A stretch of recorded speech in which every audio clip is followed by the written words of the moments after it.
here at the Martin Luther King Day Parade. We're in Los Angeles, California, on the corner of King and Western. It's brought to you by the Pro Fight Shop in Hollywood. We're on a float here. The Henry Armstrong Foundation has sponsored this float, and I don't think I should have to introduce this man. If you don't know him by now, you ought to know who the champions of the world are, and this is one of them. This is our middleweight champion. This is Kid Chocolate, Peter Quillin. Peter, first of all, you know, you represent Cuba. You're obviously steeped in history. You've taken on the name Kid Chocolate of a Cuban fighter to, you know, take that legacy forward. We're here in Los Angeles, Martin Luther King Day. Just talk to me about what made you give of yourself today to stand out in this heat on this float and represent Dr. King, and how does that link to your career? Well, first of all, let's first say I want to thank Mark Ortega for presenting this opportunity for me to come to be part of such a legend, Henry Armstrong, who was also inspired by the original Kid Chocolate. You know, for me to be part of this, man, it's an amazing thing, and you know that's why I want to let people know. I just don't just think about myself. I think about other people. So, you know, when Mark hit me up about this opportunity, I already listened closely to it, and now where we at? We right in front of Popeyes right here. Yeah. You know what I'm saying? So I don't want y'all to ever say, Pete, don't come in and show love back to, you know, these communities that need it, and especially spending out for Martin Luther King, a celebration that, you know, is a holiday for all of us. You know, you're never going to find a King Boulevard without a Popeyes somewhere on it. You got a fight coming up in Brooklyn. You know, that's your hometown. You're home away from home, if we want to call Cuba, you know, your hometown for your family. But when you're out here in Los Angeles training, you're in Wild Card Gym. Talk to me about the kind of focus it takes to stay away from all the distractions here in Hollywood and keep on your game. Well, first of all, let's just say that, you know, the sun beaming on me right now is going to help me make the weight. So, you know, I'm working all the time. But most importantly, you have to pick and choose what's the best things for you to do. Like being part of something like Martin Luther King, who just did endless work for, you know, the black community and, you know, the communities that really need it. You know, me to be able to coincide my name with that is a blessing. So it's not like going to the club popping bottles, you know what I'm saying, wearing a gold chain. It's all a blessing to be part of something such a great thing, you know what I'm saying? Now, this is your first title defense in Brooklyn, or your first title defense anywhere. For that to be at home in Brooklyn, emotionally, how does that feel for you? Does that add pressure or inspiration? Well, no pressure. I look at everything as an opportunity and inspiration, because I fight through everything anyway, through a camp, to try to make my camps better. And, you know, that's what makes a great champion, to be able to be out, being part of all the great fans and everything. That's what's most important. Now, fortunately, I had the opportunity to get to know you a little bit when you were still a contender. I was at your fight when you became champion. I think I can say that we become friends. I've seen some changes in you that are positive.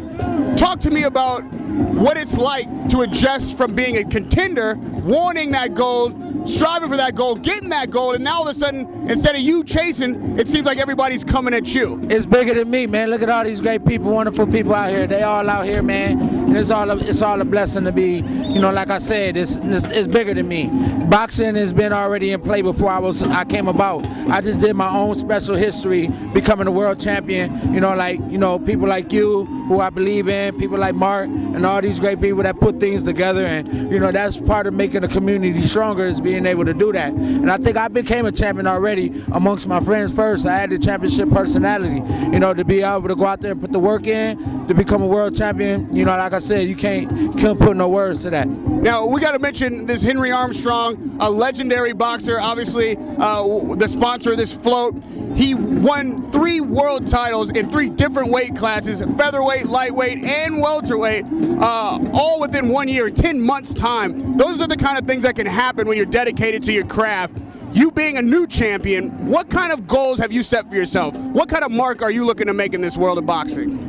Being a unified champion, beating up all the other champions and beating them up bad, you know. I'm training hard for that to happen. I took my work level just a tid. I know I got another level to go to, but I'm getting there, and I think I'm working hard, and I'm willing to learn, and that's most important as a boxer, because I don't think what I did and what I accomplished already is good enough.